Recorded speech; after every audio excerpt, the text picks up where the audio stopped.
जिसका voter list में नाम नहीं है वो भी कह रहा कि पायलट साहब मुख्यमंत्री कब बन रहे हैं।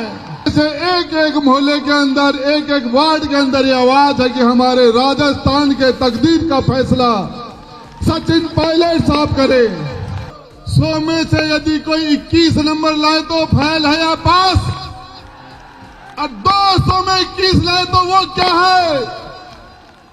से हनुमानगढ़ से लेके डूंगरपुर बांसवाड़ा तक, जैसलमेर बाड़मेर से धौलपुर भरतपुर तक 200 विधानसभाओं में जिस व्यक्ति की आवाज गूंजती हो, जिसके नाम से नौजवान में क्रांति आ जाती हो, युवा दलों की धड़कन सचिन पायलट साहब, आपका हमारी शेखाजी की धरती पर, वीरों की धरती पर, शहीदों की धरती पर, नौजवानों की धरती पर आपको बहुत बहुत स्वागत, आपका वेलकम, आपका खैर मुकदम। मैं बताना चाह रहा हूं पायलट साहब आपको, ये शेखावाटी का नौजवान हमारे मंच के ऊपर हमारे हेमाराम जी चौधरी साहब, सरकार के अंदर हमारे कैबिनेट मंत्री, पक्ष भी राजस्थान के खाटी किसान नेता, मंच पर विराजमान विजेंद्र जी ओला साहब जो शीशराम जी ओला पूरे राजस्थान में किसानों की आवाज थे। मंच पर विराजमान हमारे सुरेश जी मोदी जी, बालेंदु जी, हमारे वीरेंद्र जी दातारामगढ़ के विधायक साहब, सुरेश जी भाकर साहब, हमारे इंद्राज जी, मेरे छोटे भाई इंद्राज जी, खिलाड़ी जी बैरवा साहब, हमारे गिरिराज मलिंगा जी, हमारे वेद प्रकाश सोलंकी साहब, सम्मानित मंच के साथ मैं कहना चाह रहा हूं, ये राजस्थान के अंदर यदि समय राजस्थान का नौजवान पहली बार जैसे कोई सरपंच का चुनाव होता है, जैसे कोई पंच का चुनाव होता है, और उस तरीके से एक एक मोहल्ले के अंदर, एक एक वार्ड के अंदर ये आवाज है कि हमारे राजस्थान के तकदीर का फैसला सचिन पायलट साहब करे। पायलट साहब, ये जो नौजवान आज पहाड़ियों के अंदर बैठा है, लंबे चारों तरफ से बैठा है, माताएं बहनें बैठी है, मां जगदम्बा के स्वरूप आप देखना, माता बहनें आपका स्वागत कर रही हैं।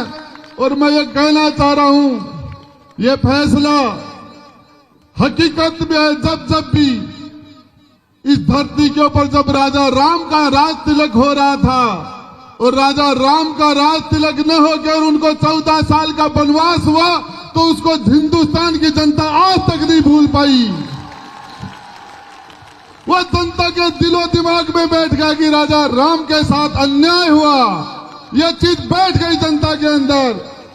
जब हस्तिनापुर के अंदर द्रौपदी का चीरहरण हुआ, तो हिंदुस्तान के जन जन के अंदर की पांडवों के साथ अन्याय हुआ, यह अन्याय जन जन के अंदर घुस गया।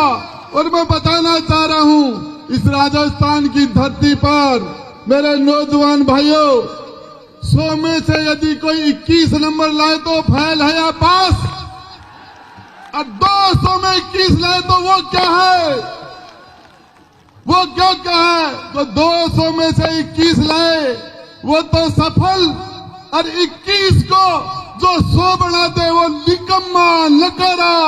इन आवाजों को, इस आवाज को कोई नहीं भूल सकता। हिंदुस्तान का नौजवान पायलट साहब, समय रहता ये पूरा हिंदुस्तान, ये राजस्थान शेखावाटी का नौजवान आपके फैसले का इंतजार कर रहा है। आलकमान फैसला करे वो मंजूर है, लेकिन मैं आपको बताना चाह रहा हूं, जिस मतदाता का पहली बार 18 साल का होने के बाद जो मतदान करेगा, जिसका वोटर लिस्ट में नाम नहीं है, वो भी कह रहा कि पायलट साहब मुख्यमंत्री कब बन रहे हैं। ये माता और बहनें भी इंतजार कर रही हैं, इनको किसी चीज से मतलब नहीं। मैं बता रहा हूं आपको, जब सत्ता के गलियारों में किसी के साथ अन्याय होता है, तो ये जनमानस क्रांति के रूप में आके बैठता है। और एक ही चीज बताना चाह रहा हूं आपको, सच बात है कि ये सामने से जो ये हमारा सड़क है उधर, इस सड़क के ऊपर 10,000 नौजवान बैठे हैं। मैंने कहा यार आप चल के सामने बैठ जाओ। बोले सामने बैठने से पायलट साहब अच्छी तरीके से नजर नहीं आते, इसलिए मैंने मेरी बात आज तक इन्होंने नहीं टाली, मेरी बात को कभी भी डिनाई नहीं किया। लेकिन पहली बार मैंने कहा बोले साहब गुड्डा साहब पायलट साहब यहां से अच्छी तरह नजर आ रहे हैं, इसलिए हम तो यहीं बैठेंगे, हमारे वहां से पायलट साहब दिखते नहीं है। ये तो मैं आपको बताना चाह रहा हूं शेखावाटी के नौजवानों, केंद्र की सरकार ने अग्निपथ के अग्निवीर के रूप में इस नौजवान के साथ तो अन्याय हुआ, नौजवान बेरोजगारों के साथ अन्याय हो रहा है।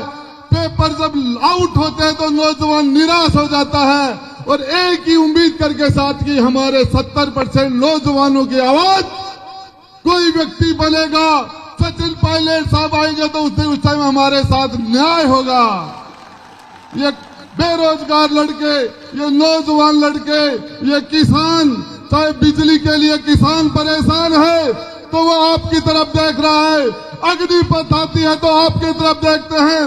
और नौजवानों के साथ मैं आपको बताना चाह रहा हूं, अब पायलट साहब आपको संबोधित करेंगे 2-3 नारों के साथ, 2-3 नारों के साथ आवाज गूंज जानी चाहिए, सचिन पायलट, सचिन पायलट। उधर से आवाज नहीं आ रही है, सामने से उधर से सचिन पायलट, सचिन पायलट। पीछे से आवाज नहीं आ रही है, सचिन